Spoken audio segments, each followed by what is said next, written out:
4 and verse number 33, OV number 33. And here he is going to be taking some examples, and how pure consciousness is both non-existent and existent is illustrated by a unique example. And what is that? जो निरंजनी निद्रेला निदेला तो आणी की नाही देखिला आपला ही Nimala आठवतया. A person sleeping in a secluded forest is not known to anyone, nor he can know himself as he is sleeping. Huh? Then I think they'll take 34th also together, and then he will explain. परि जीवे नाही नोहे तैसे शुद्ध असणे आहे हे बोलणे ही न साहे असे नाहीचे. But it does not mean that he is not alive. Similarly, this pure presence is such which cannot be referred to as existent or non-existent. Existent in the sense that, like that person, is not known to anyone that there is a person sleeping in the forest. That is existence. Non-existence, he is not available to himself also. He is not available, he doesn't know that he is sleeping when he is sleeping. Non-existence. But that does not mean that the presence is not there, does not mean that the life is not there. Similarly, whether the mind is expressing or not expressing.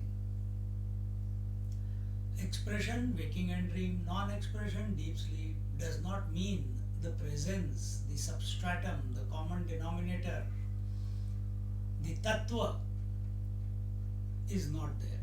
It ever remains. Because it is there, therefore other things are there or not there. But itself is never affected by anything. But that does not mean he is not alive, that he is non-existent. He is very much alive, but the faculty of knowingness is not born.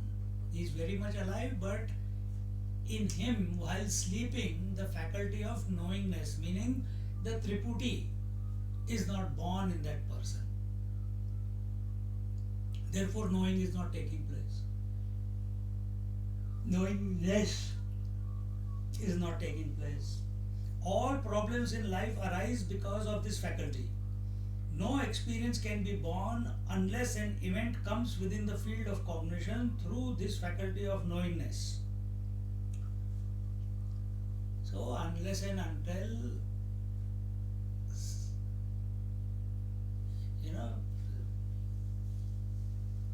you go to certain temples and you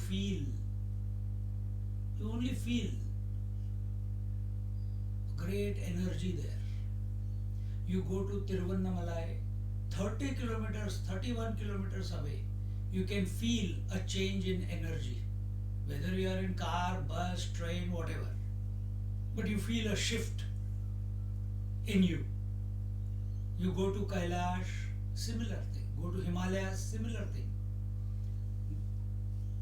When you are in the presence of Gangaji, or you take the water of Gangaji, or you take a dip in Gangaji, or you just look at Gangaji,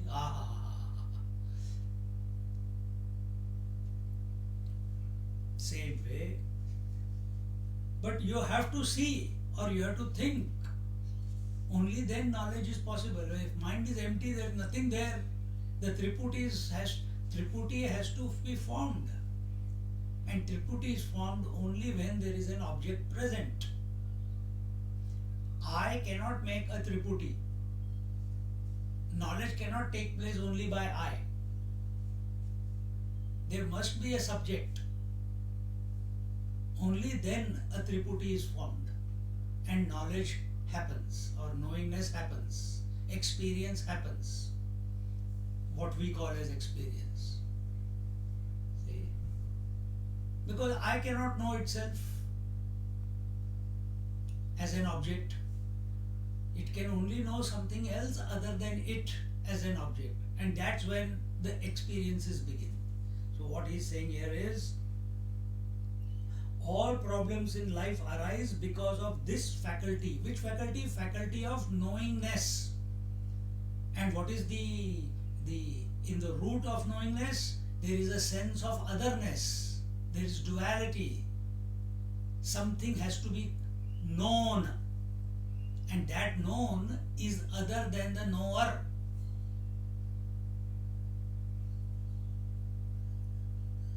And because of this Triputi, because of this knowingness, all problems in life. So we know there is wife, there is children, there is house, there is roads, there is traffic, there is people, there is wars, there is countries. The more we know about things, the more we are. Either we want to experience them, or we want to interact with them, or we want to possess them, or we want to own them. The bucket list keeps on increasing. So what is spirituality? To be that principle in which there is no objectivity possible. Then what is the requirement? That particular principle, that essence, has to be an all-inclusive principle. Then alone objectivity will go away. Purnamada Purnamidam. So what are you living right now? Full of objectivity. What is spirituality? To reach an objectless awareness. As J. Krishnamurti said, objectless awareness. Come to that point where there is no, if there is no object, there will be no knowingness. Why there will be no knowingness? Because there will be no Triputi. This is how Mahatmas live. Not every Mahatma, those who are realized.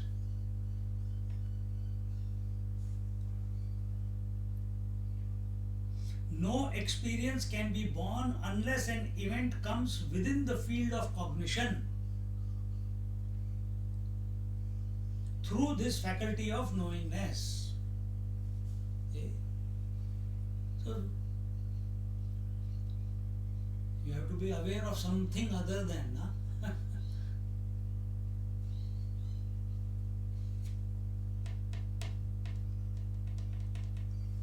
If someone pricks you with a needle, immediate there is reaction, isn't it? There is knowingness that you have been pricked. You know you have been pricked, and there is a reaction. Hey, get away! Who's that? But suppose you take an anesthetic local, and then they give you the injection or something, what do you call it, a thorn or something pricks you, but you have taken an anesthetic local. It will come, it will prick, there will be blood, you won't even know it. Why? Because it is out of your awareness, it is out of your cognition. Exactly like that. So what is, when we go, people, those who are within themselves, they are not denying anything in the world. They are not denying anything in the world. All they are doing is remaining with themselves, as themselves, that's all. Spiritual sadhana lies in erasing this knowingness by watching the thoughts in the mind, standing apart as a sakshi. This is called conscious sleep.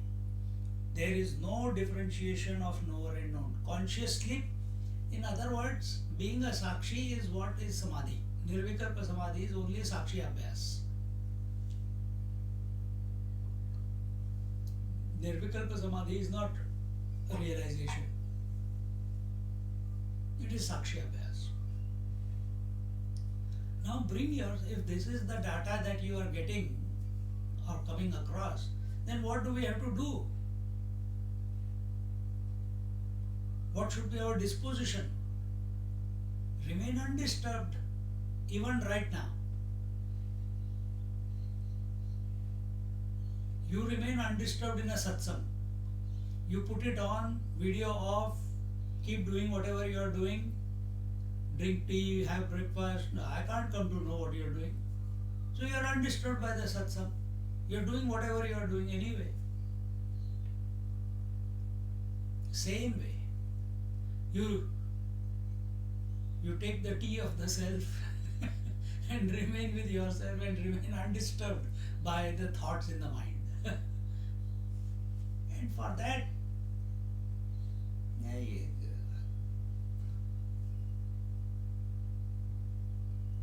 catch yourself before going to sleep or when you wake up from sleep. Those are the two ideal times to catch yourself. Naturally, the mind is quiet. Naturally. But out of habit, it is lulling into sleep. So a little bit practice is required. Not practice, little bit alertness is required. It's only a flip of a coin. Just as easy it is for now I'm seeing the palm and all I have to do is now I'm seeing the top of the hand. So because by default you have practiced it so many times before going to sleep, there is silence and automatically the train goes into the track, the mind goes into the track of sleep.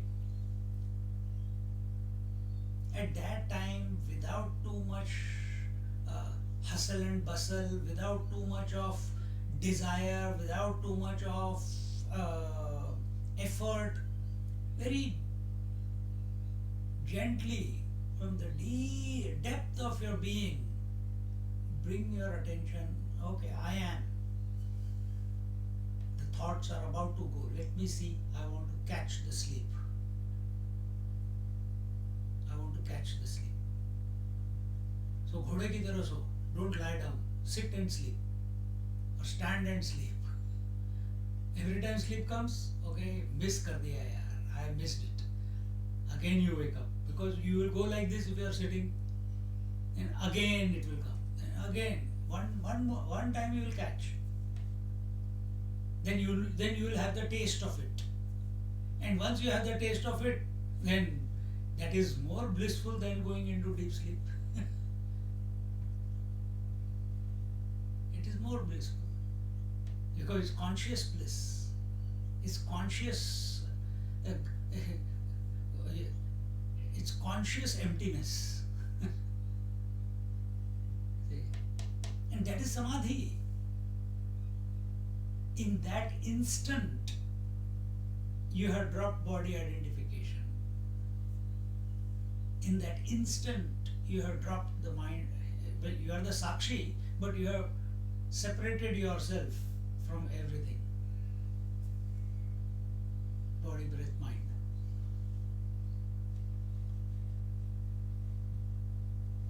How many times we have heard this, what I just told? Many times. But how many times do you try, give it a go before going to sleep? How many times you have become aware that you have to do this practice when you wake up? Doesn't require too much time. 2 minutes, 1 minute, 3 minutes, 5 minutes.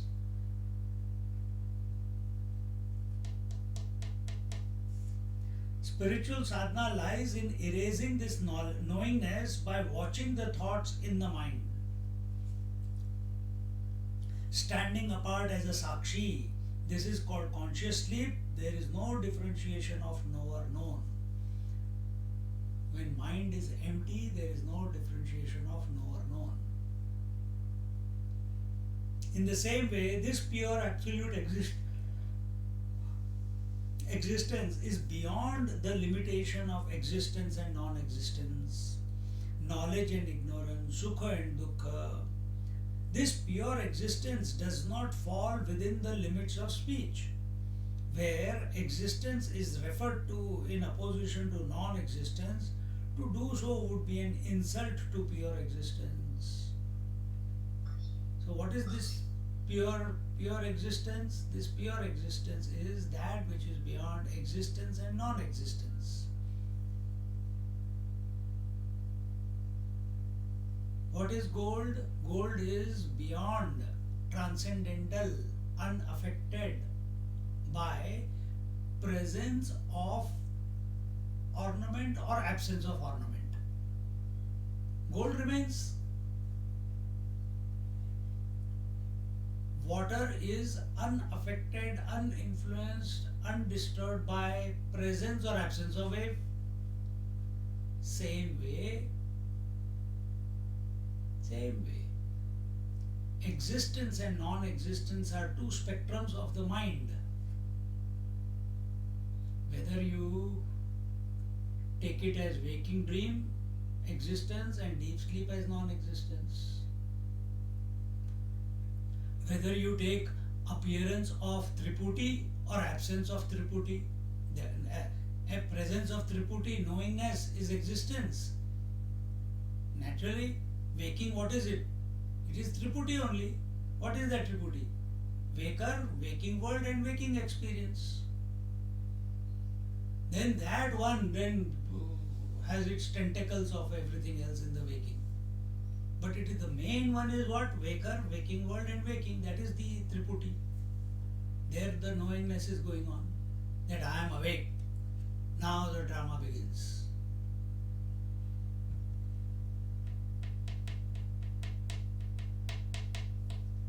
So our mind is that where the existence and non-existence is happening. And when you say there is existence, you know it only by way of thoughts. So, catch. How will I come to know there is no thought? You can only come to know there is no thought with reference to thought. And for that you have to take a position beyond the presence and absence of thought. And is that not your position? Don't you know that waking dream comes and deep sleep comes? Don't you know that thoughts are appearing in your mind and there is absence of thought in your mind? That is your natural position. Why do you get caught up? Why do you get pulled into absence of thoughts or in presence of thoughts? Remain Sakshi. That is your natural state. That is your natural state. And if you remain Sakshi, then for whatever time is required, the flushing will happen from the mind. Because the momentum of thoughts can continue only if there is knowingness. Meaning there is ownership. Meaning there is identification. Meaning there is value giving. So if there is, who is Sakshi? Sakshi is merely an illuminator. That's all. Without any attachment. Okay, alright. Like you are standing on the side of the road, traffic is going. You got neither you want to go anywhere, neither you want to come anywhere. You are just standing on the roadside. Everyone in the car is going somewhere or coming. They have a purpose. What is your purpose? No purpose. You are just standing there.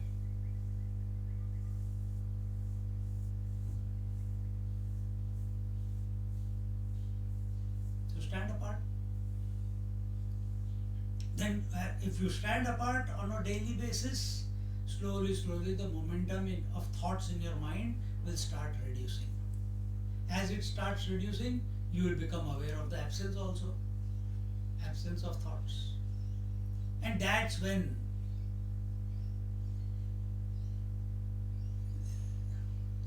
that time the two things can happen. Either straight away you recognize that you are other than the presence and absence of thoughts.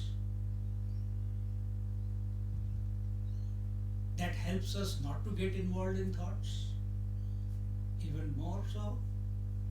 And then eventually, when the gap between the thoughts starts expanding and becoming wider and wider, because we have already come to the conclusion I am other than the presence and absence of thoughts. So when the absence is longer, instead of going into, oh my God, where have the thoughts gone? Because when the absence was only a little bit, it was easy to handle it. But now long absence, and yet you are. Don't try to. Fear will come only if you think of absence as an object. It is not an object. It is not an object. Absence is emptiness. What is emptiness is not an object of experience.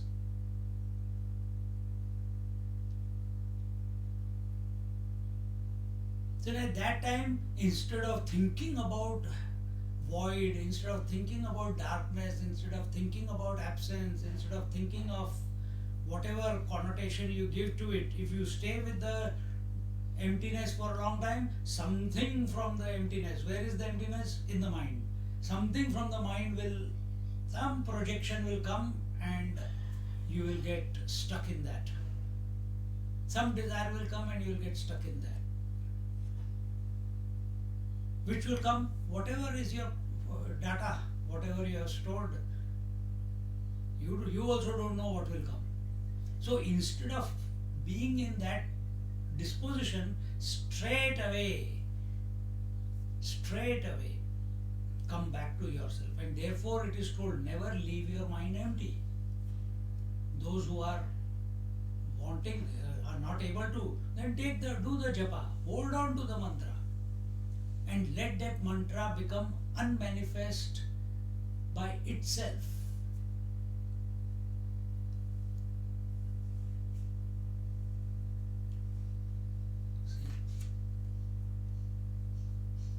Because we are afraid, therefore, the support of God or form or word is given, because we are not able to handle ourselves.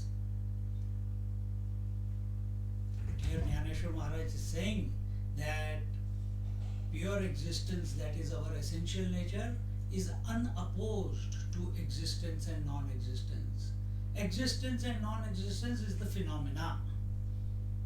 And where is the phenomena taking place? In the mind. It has got nothing to do with the conscious principle. It has got nothing to do with the reality. Recognize this.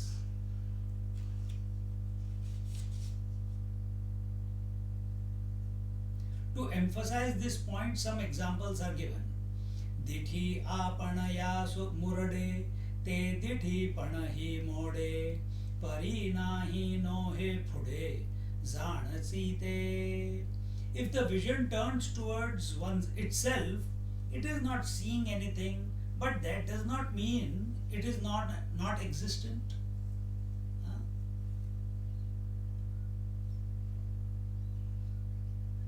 When in a dark room, your eyes are open and you are not able to look at anything, you are not able to illuminate anything, does not mean that vision is not functioning. Similarly, on the seat of meditation, now the dark room is your mind. There is no objectivity. Why? The subject is contemplating on the subject. Just like the physical eyes are trying to look at themselves. There is nothing to see. It will never be possible. But does that mean vision has vanished? Because when you make this attempt, the world as if goes away. All the forms go away. But does it mean vision has gone away? No. Only thing is, it is unable to illuminate the source itself. And in that attempt, all the possible sources of disturbance, when the vision was extrovert, all the forms were illuminated and those forms became a disturbance for the vision. Should I illuminate this or should I that? It can happen with the mind. But when the vision is thinking about the source and its attention is towards the source, then all those disturbances go away, all the forms go away, all the colors go away. Vision is still there. Exactly the same way, not perceiving the objects does not mean that vision does not exist. It only means that the mental vision was turned inwards though the eyes were open. So Mahatmas are living, eyes are open, senses are open, but where is their attention?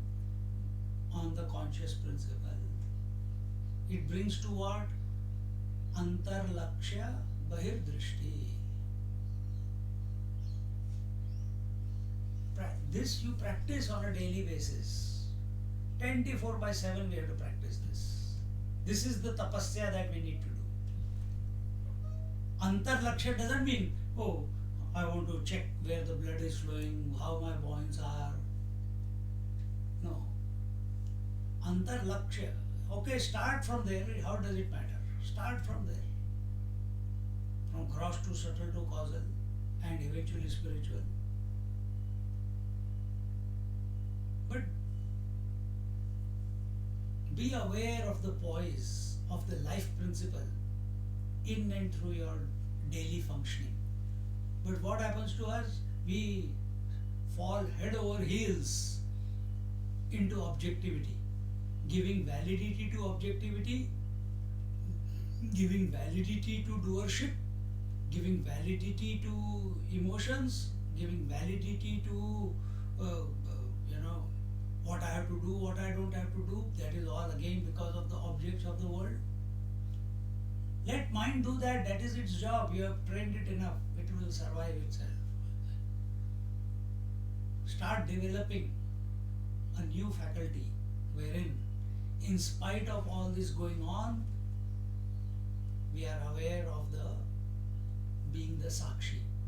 We are aware of being the conscious principle. Because where is activity taking place? Is it happening in the self? No. It is happening in the mind.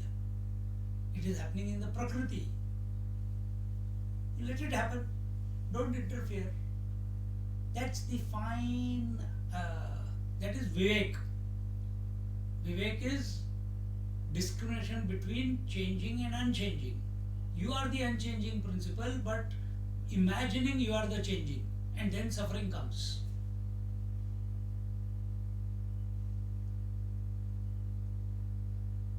It's only an imagination. Drop the imagination.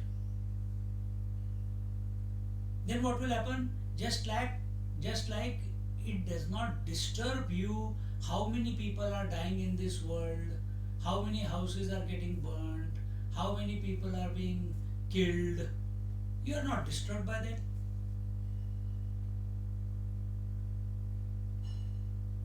Are you disturbed by how many cells are dying in your body? No. You're not even aware how many cells are dying. Then how come you are aware that there is a pain here, there is a pain there, there is a pain here? As much as you are not disturbed by goings on in the world or goings on at the cellular level, that much we have to become unavailable to this body. That is body disidentification. But that is not possible by getting away from the world. It is possible only when we are in love with the conscious principle, as the conscious principle. Automatically it will happen. It does not matter then. Just like any other person is going through something, this body is also not mine, because just as that person who broke his leg is not me and I don't feel the pain, similarly, if something happens to this body, I don't feel the pain, because pain will only come after association, after acceptance that I am this body. See, It only means that the mental vision has turned inwards. Antarlakshya. Though the eyes were open-eyed meditation. Ramana Maharishi style. Open-eyed meditation. You don't have to close your eyes. You don't have to stop doing or not doing anything in life. All the name of the game is shifting attention to the conscious principle while life is expressing. Life is not in Atma, life is in the mind.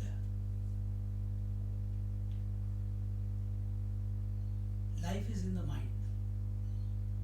We have got it all upside down in our daily life.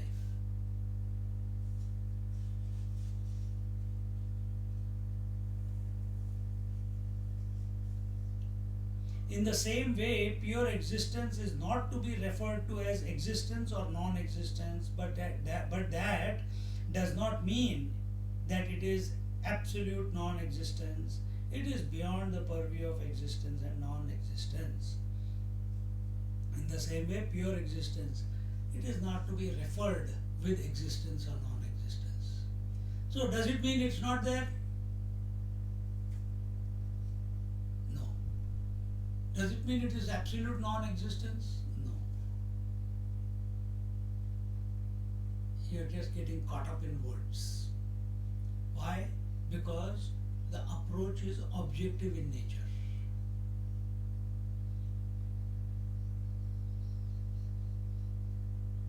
You can never have an experience of your non-existence. Even after death, you will be not existing. You will be existing. Don't worry. As a soul, also you are existing. You look for another womb. So you can never have the experience of non-existence, because we are the continuous principle in essence, and therefore the great master Adi Shankaracharya gave this.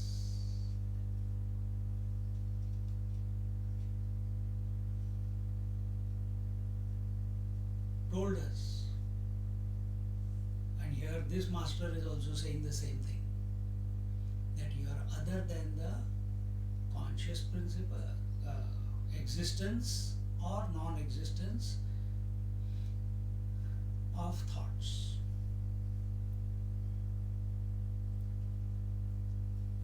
Be that.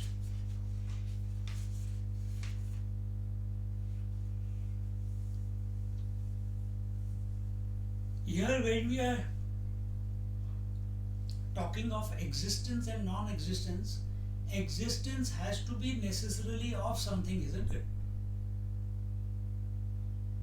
So whether it is a principle called existence, the principle of existence. So when we talk about reality which is giving existence to the entire manifestation, that reality we are calling it existence. But it cannot be known, so it does not become non-existence. You can put it that way. Ka kala rahe kalvakha to apana na anika na chozave tari asika ha mi vane. A dark person cannot be seen either by others or by himself in a dark place. A black person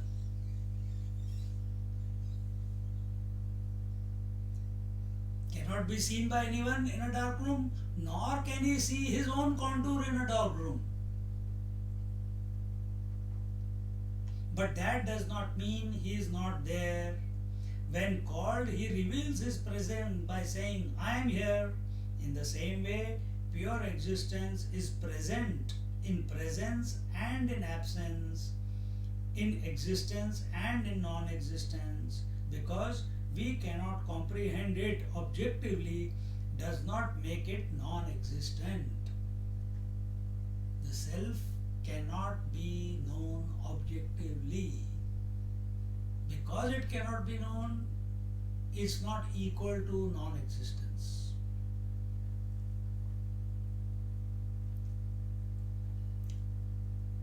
This is for understanding all this. It is trying to impress our minds. Go beyond presence and absence. Go beyond that, not go beyond. You are, even right now, you are beyond presence and absence. Right now, you are beyond existence and non-existence. No, but how can I be present? For you to say that I heard this yesterday, if you are present now, but you remember what was said yesterday, that means you were a sakshi of it. That's why you are able to remember it. If you are totally involved in what was being said, then there will be you cannot know it objectively.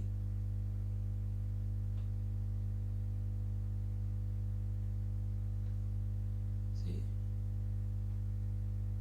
So when yesterday sleep was taking place, dream was taking place, yesterday waking was taking place, your disposition necessarily was separate to the waking experience, dream experience and sleep experience. That's why you are able to make the statement that yes, I went through the three states yesterday. But while it was going on, you didn't know that you were separate. While it was going on, you don't know that you were the sakshi. But you were. That's why you are able to say today that yes, I had the experience of the three yesterday. So which means you are sakshi even right now, but just don't know it. Because you have accepted you are the mind. You have accepted that your existence is valid only on account of objectivity. And tomorrow when I ask you that did you know that you heard the lecture yesterday, you will say yes.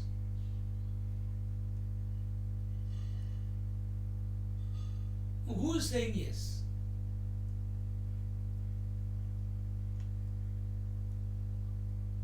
Today's experience and tomorrow's experience is totally disconnected, unconnected. Just like two dreams are disconnected. There is no continuation. But you are feeling there is continuation from yesterday to today, today to tomorrow. Who? This fool.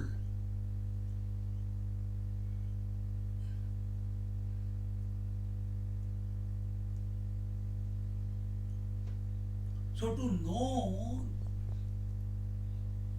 when I ask you tomorrow, did you listen to the lecture? You will say yes. It cannot be tomorrow's waker. It has to be the sakshi. So is that sakshi who will express tomorrow, is he not expressing at this moment also? Are you accepting yourself as that one, or are you accepting yourself as the listener, speaker? If you are taking yourself as the listener and the speaker, we are lost in objectivity.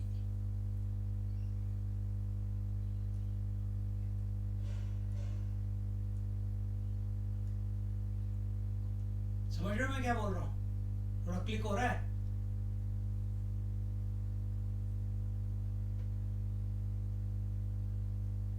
ये पाप कर रहे हैं हम, इसको बोलते हैं पाप. This is the sin of identification, where there is no identification possible. You are imagining.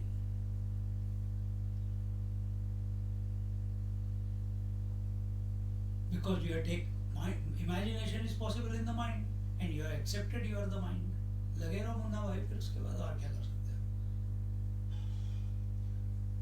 But all data is showing that you are other than the element, that you are other than the thoughts, that you are other than the experiences, that you are other than the waker, dreamer, sleeper. But you keep insisting that I am the waker. You don't insist that I am the sleeper, you don't insist that I am the dreamer, but you insist I am the waker. This is called duragraha. And that insistence has become a default setting now. That insistence we are trying to break.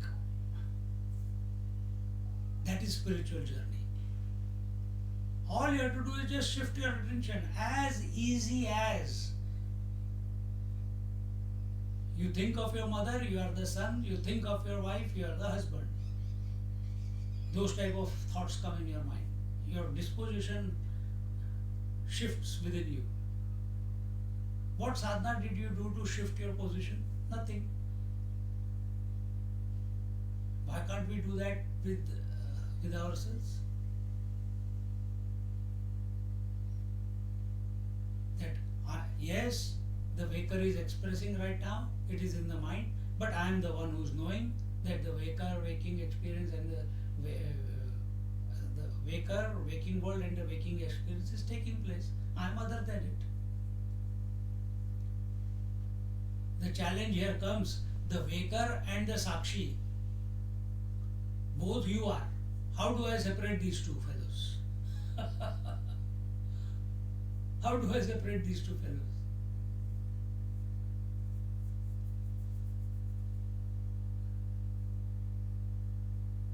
You don't have to separate these fellows. You have to just focus on the conscious principle. That's it. You have to accept that you are that. That's it. You did not do anything yesterday when you heard the lecture, and yet today you are saying that yes, I heard the lecture yesterday. Sakshi?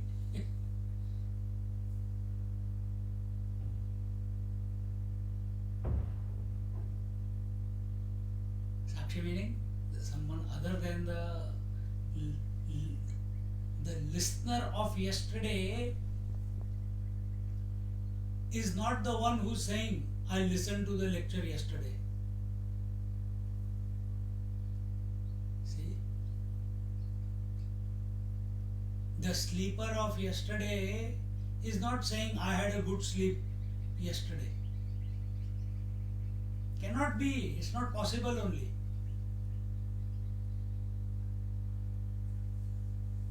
See?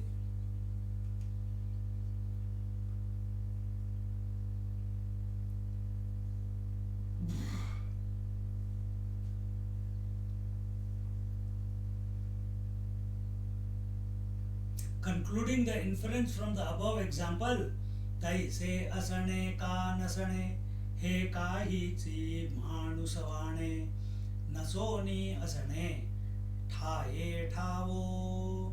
In this way, the pure knowledge is beyond presence and absence, but is essential presence, which is not contradicted by absence.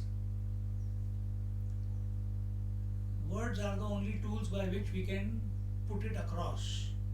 So the whole sentence here is so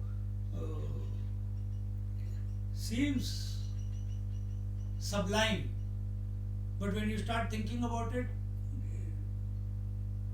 it's confusing. The pure knowledge is beyond presence and absence, manifestation and unmanifestation, but is essential presence.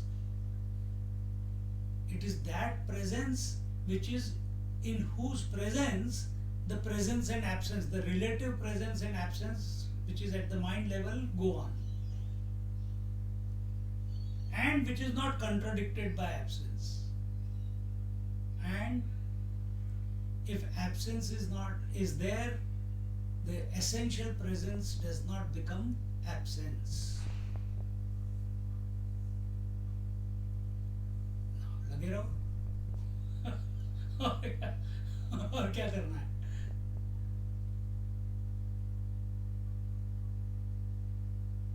You cannot understand this until unless you be the essential presence.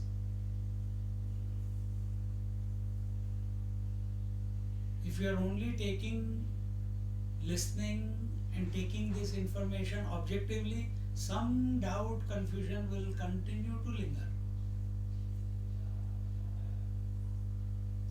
In this way, as illustrated in the example given above of the dark man, just as the dark man cannot be seen in dark room, although he is very much there, the pure knowledge, although abundantly present, cannot be comprehended through the faculty of knowingness, such as the senses, mind, and the intellect. That does not mean that pure knowledge is not there. It is very much there, but cannot be known as existence with reference to non-existence. So just as that dark man was present but was unavailable for everyone, he was non-existent. He could not see his body, nor anyone else could see his body. But does it mean he was not there? No, he was there. Similarly, in the absence also, this essential presence is always there, but it cannot, just like the dark man was not known in the darkness, similarly, darkness is equal to absence. What is absence? Absence is that where there is no thought knowledge. If there is no thought knowledge, does it mean the essential presence, the pure knowledge, the reality is absent? No, it is not absent. It is there. Now, if you apply this on yourself,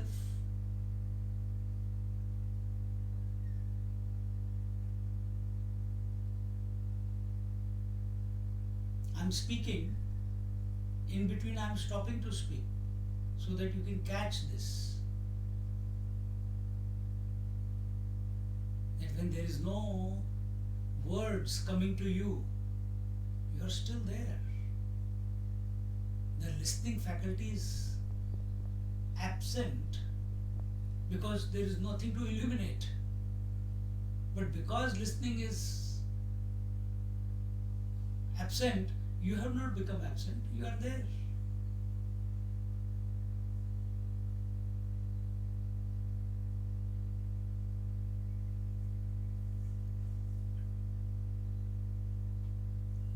This is the poise that one has to remain in and through the day.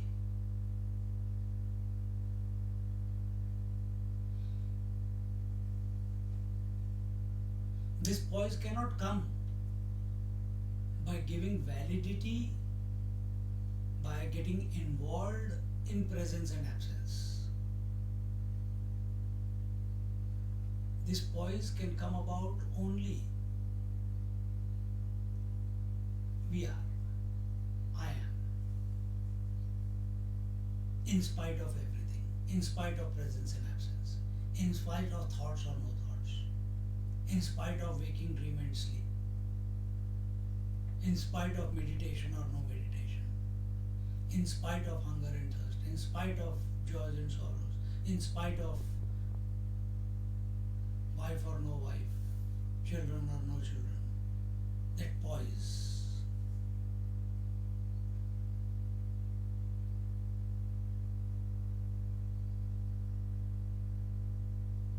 The undisturbed poise, the unshaking, unchanging poise.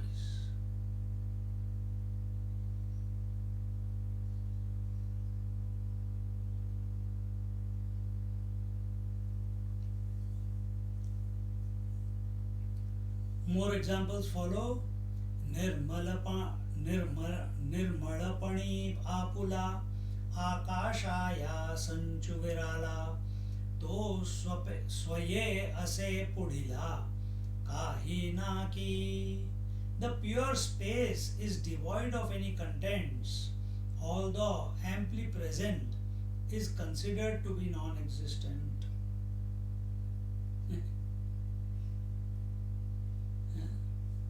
The space, the pure space, is devoid of any contents. By nature,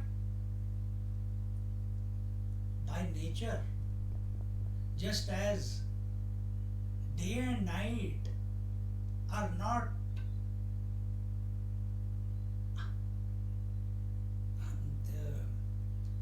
they are devoid in the sun. From sun's point of view, there is no day and night. Presence day, absence night. Yet they are happening. Similarly, from space, what is space? What is space? It is absence. Absence of what? By nature, space means empty, emptiness. By nature, space means zero, nothingness. Isn't it? By nature. That is its nature. But does the nature of the space get corrupted because of the presence of the cosmos? Or it continues to be of the nature of emptiness?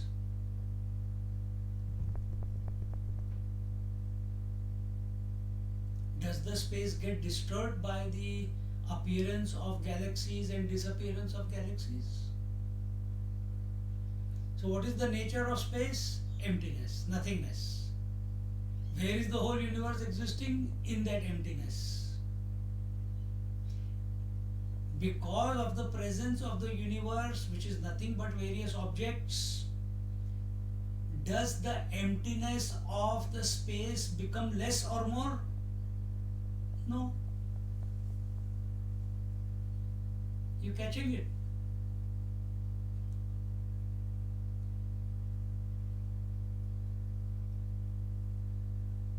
Then how come the space of the mind is getting affected by the presence and absence of thoughts? They are objects of knowledge. How come we get disturbed by the thoughts then? If the outside space does not get disturbed by the presence of objects or absence of objects, how come the mental space is disturbed by the presence of thought objects or absence of thought objects?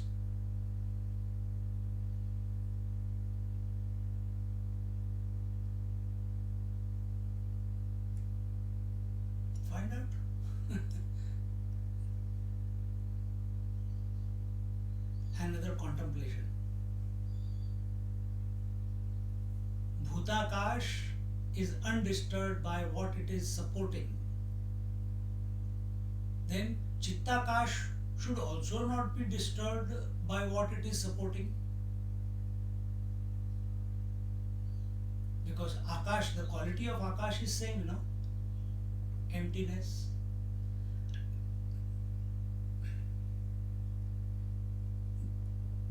But Bhutakash, space doesn't get disturbed. How come our mental space is getting disturbed? Zara sochiye, think. When the space is described, the object in it are mentioned, but not space itself, isn't it? When space is described, when we describe the space, what do we say? This is 11 Wolseley Avenue. What is 11 Wolseley Avenue? It's a piece of land. It's a house on that land. Where is all this? In the space. But we are not talking about space. We are talking about what we can see, hear, touch, feel, taste. What we can imagine. What we can interact with. What we can have an association with. But does that mean that the space is not there because you are not talking about the space? Is it not a, a foregone conclusion that the address or the house or the rooms cannot be without the space? But you are not talking about it. Same way, when the space is described, the objects in it are mentioned but not space itself. If all the objects in space are removed, it will be impossible to comprehend it without reference to the objects in it. All the same, space does exist with or without content, isn't it? Whether I fill up all these things, bed, doona, tables, laptop, light, etc., fan, the room say, this is my room. What do you mean by my room? It is a room space. If all the objects are taken away, still the room space remains as room space only. Or if you take away the house, still the space remains as space only, no?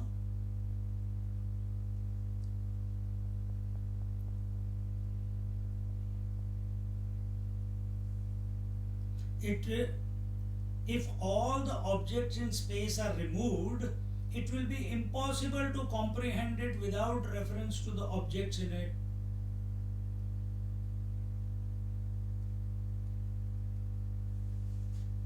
The entire universe is taken out. The entire cosmos is taken out. Entire cosmos is taken out. And every object in the Bhutakash is taken out. Then can you know the space? You know the emptiness only with reference to somethingness. You know the absence only with reference to presence. So presence of objects, therefore absence of objects, isn't it? But if there is no object,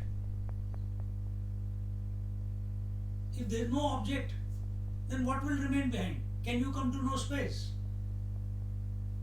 Can you know absence of objects? But there is nothing to remove anymore from the space.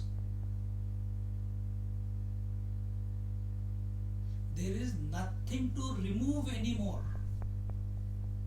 Can you remove emptiness? In your mind, when you are going to sleep, this is what is happening, isn't it? The thoughts are getting removed by themselves because you are focusing on sleep.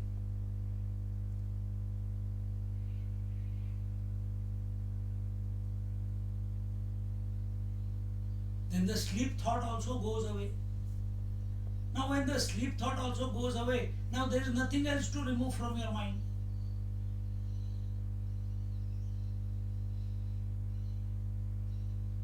There is nothing else to remove from the mind. Therefore, you don't know anything. And that emptiness cannot be known. That absence cannot be known. But if you make an attempt to come to that point consciously, without falling into ignorance because of the default settings, sleep. Even if you go to sleep, you don't know anything. But if you remain aware of the last objective thought,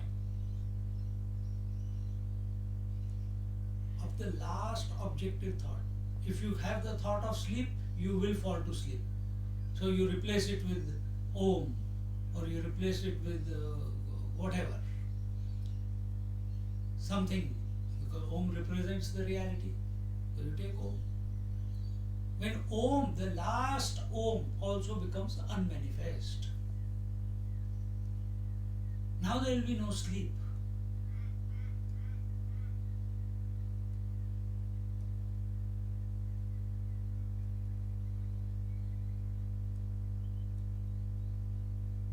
You are fully demented now. You want to think, but you can't think. dementia. You want to think but can't think. But you are still there, no? Even a demented, the person with dementia says, I can't remember. Which means, mind can't remember, but you are still there. Exactly the same way. When all objectivity from the mind space or the gross space is removed, we fall back into ourselves. We fall back into ourselves. Meaning, that is the moment where you are. You recognize that you are. You discover that you are. Or the you are as you are reveals itself. So try to bring about this condition of the mind again and again. That is what is called Vaikhari Madhyama Pashyanti Para. That is what is called the various sadhanas. Kundalini sadhana, Kriya sadhana, Jnana sadhana, Yoga sadhana. All the purpose is to come to this point. Or you understand it and catch it right now. The principle of it.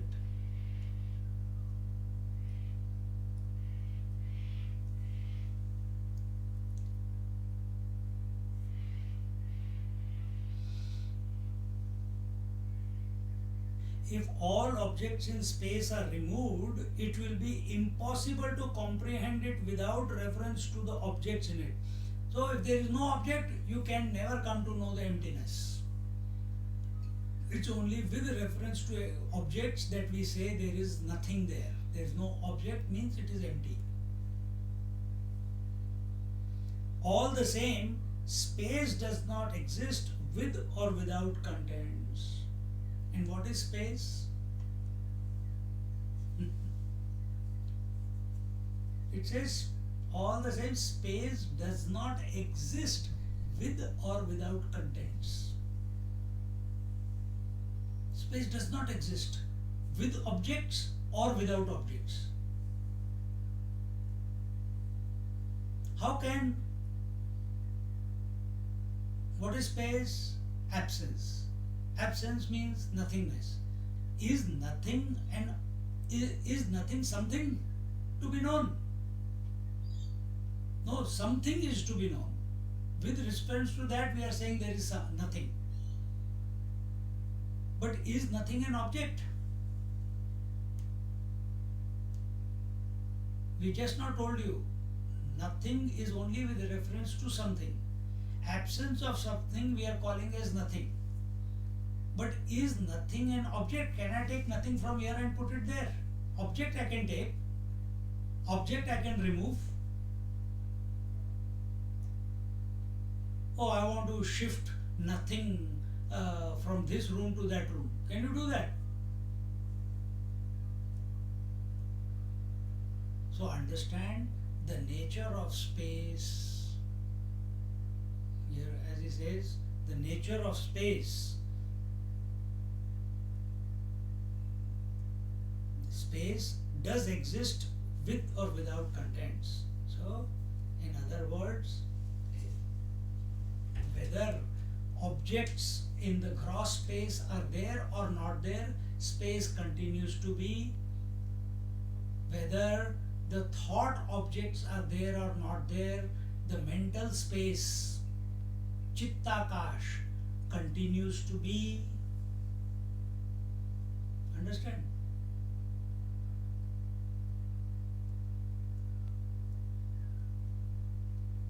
In the same way, pure consciousness in whose light alone knowledge is possible exists irrespective of relative knowledge in the form of existence and non-existence, presence or absence, or whether there are contents such as the three planes of consciousness or not. So, where are the waking, dream and deep sleep coming and going? In the mental space. So whether they are there or not there, the pure consciousness is always there. That is the Sakshi. When we talk about Sakshi, we talk about only I am the Sakshi in the waking. We want to be the Sakshi who is Sakshi of all the three states. That is reality. That is wholeness. It is not only approach of only 1/3 of our experience. Our experience is waking, dream, deep sleep, and samadhi if you want. So who is the Sakshi of these four, three or four? That he is the true Sakshi. He is the eternal, we have heard this word, he is the eternal witness. Eternal. If we take ourselves to be the witness only in this waking, then what about dream and sleep?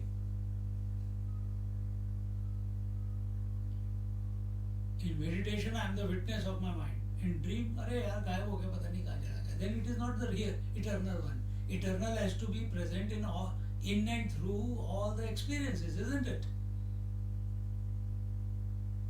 For that, we have to take the entire experience as one, waking, dream, deep sleep. Where can you do it? You cannot do it in sleep, you cannot do it in dream, you have to do it in waking only, with correct understanding. That's why we are having satsang.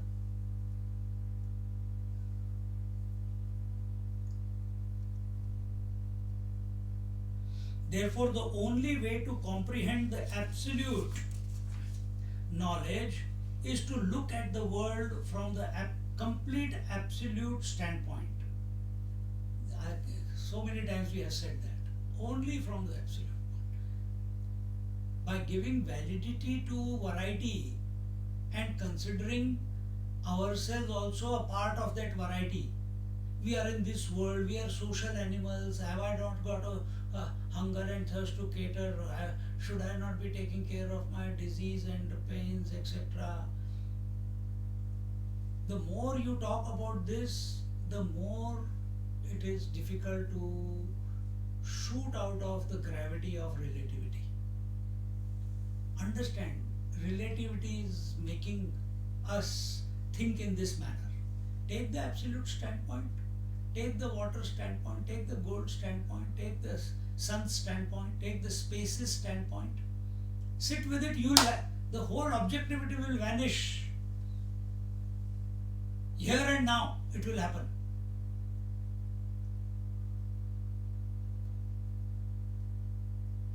Give yourself a present like this every day.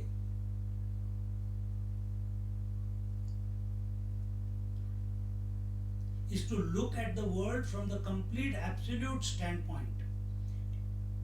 Now don't think absolute standpoint means that you are standing and looking at the whole world.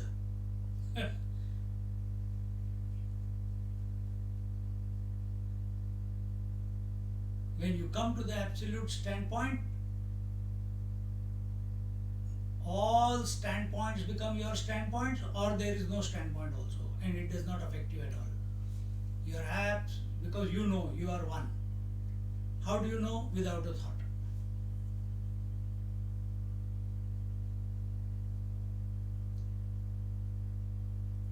Any amount of contemplation from the relative angle can never yield anything other than a fragmented view of existence, and therefore takes one away from the path leading to the truth. Where is this dialogue going on? In relativity. What are we talking about? About that which is beyond, that which is absolute.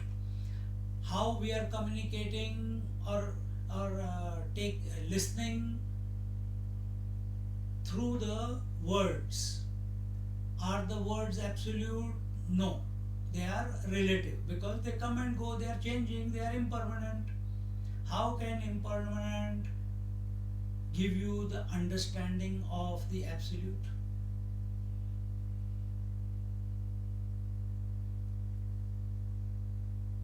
The impermanent words, the finite words, are there for some understanding.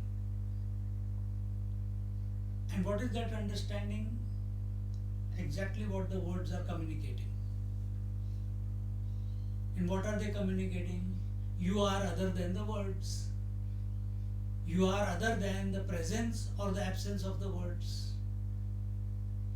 If you take it only as an intellectual exercise, then you will not reach anywhere.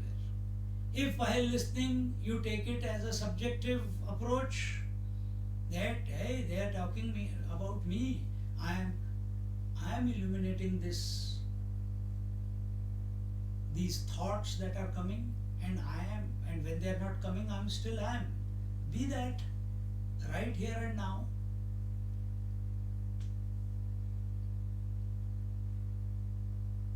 I am the undisturbed one. I am the eternal one. I am the absolute one. And the phenomena is going on, let it go on.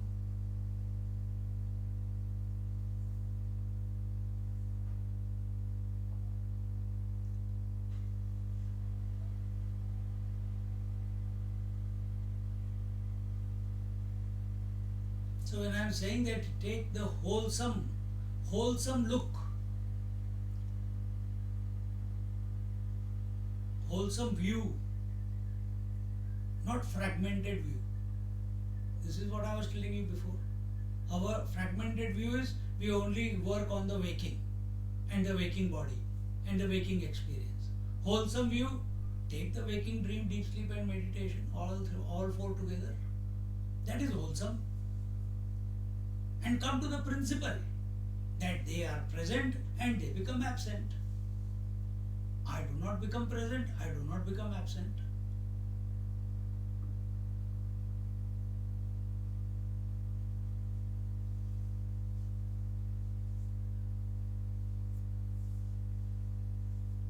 Another example follows. का आंगी की निर्मळपणी हारतलिया पोखरणी हे आणिका वाचुनी पाणी सगळेच आहे. When the water is absolutely pure or when the lakes dry up, the water seems to be non-existence, but in reality the water does exist. Where does the water exist? In the atmosphere. Where does the water exist? Deep in the earth. On the surface it's not available.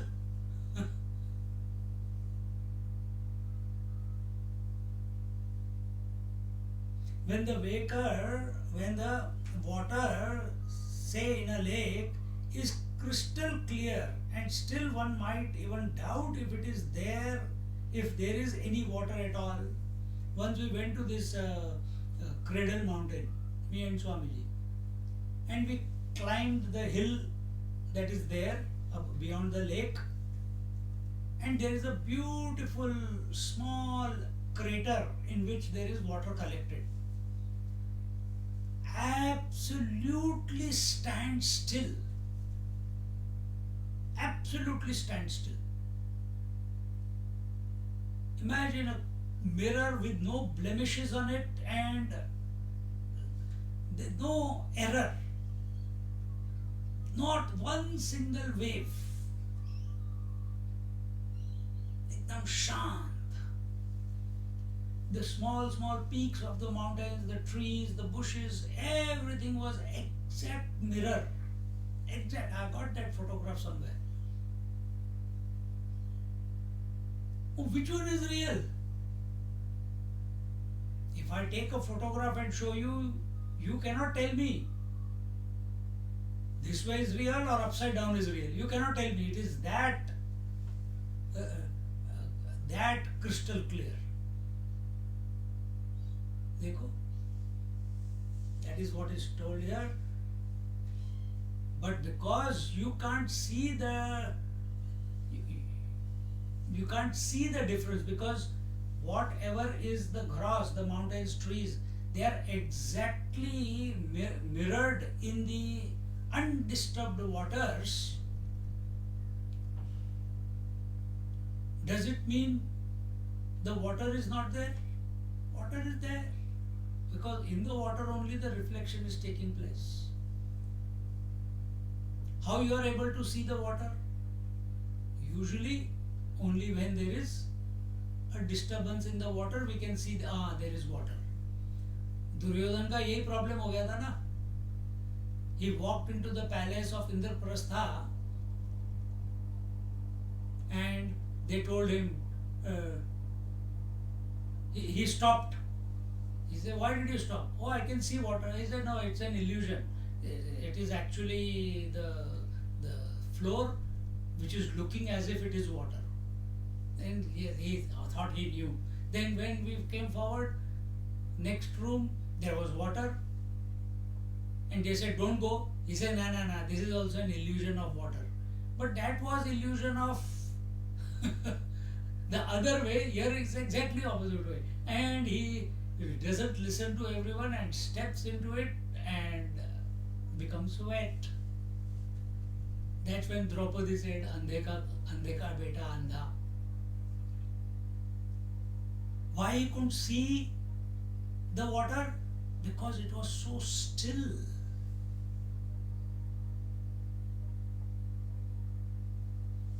See?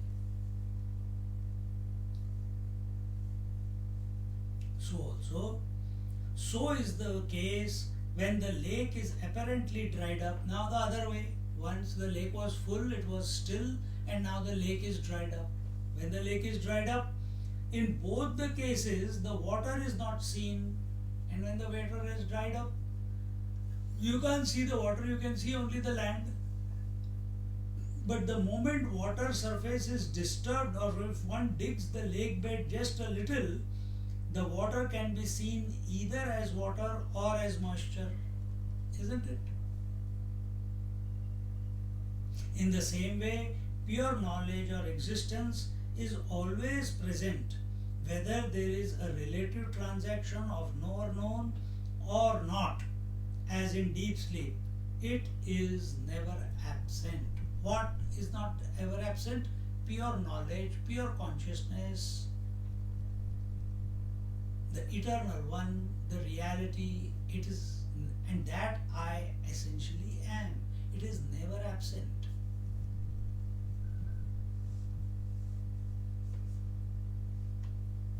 But our is, we only go, what I see is I believe. अरे बाबा आगे भी तो निकलो, कब तक उसी बेवकूफी में रहोगे? What I see is what I believe. So lake is empty, you believe lake is empty. Dig, पानी निकलेगा उधर, मॉइस्चर होगा, पानी है.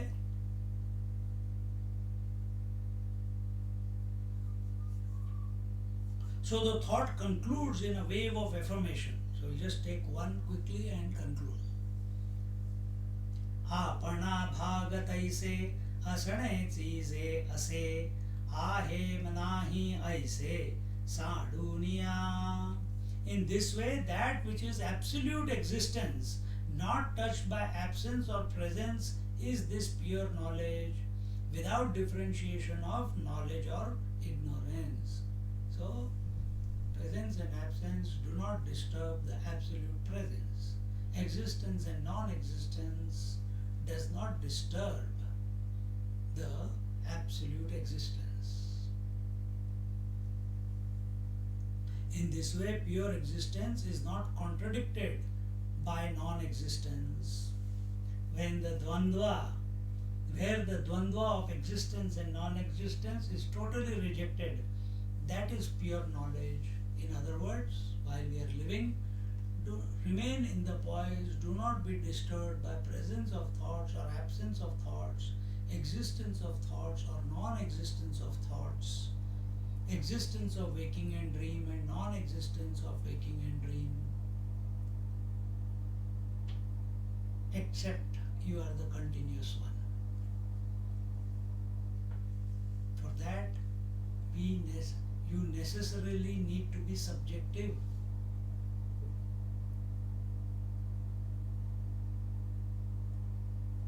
Subjective means accepting as yourself as you are in essence. Objective means accepting yourself through the mind, How do we accept ourselves through the mind? Through thoughts. So you think, therefore you are, or you are, therefore thinking happens. This you contemplate. Is your existence dependent on the mind saying that you exist? Or in deep sleep where there is no statement, there is no comment, there are no thoughts, still you exist. Recreate that in the waking. Recreate in the sense, come to that realization in the waking.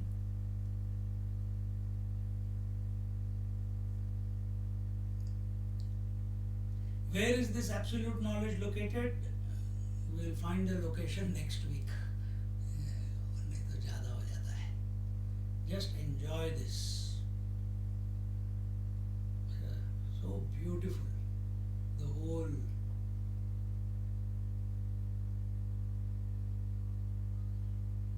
the exposition that is taking place here. The reality that we are is being exposed by the words, knowing fully well that the words cannot reveal the reality. Yato vacho nivartante, aprapya manasasa. But here the words are being heard and the mind is saying its understanding, while the equipment is doing this, the mind is doing this. Maintain, catch yourself, be yourself. While it is going on.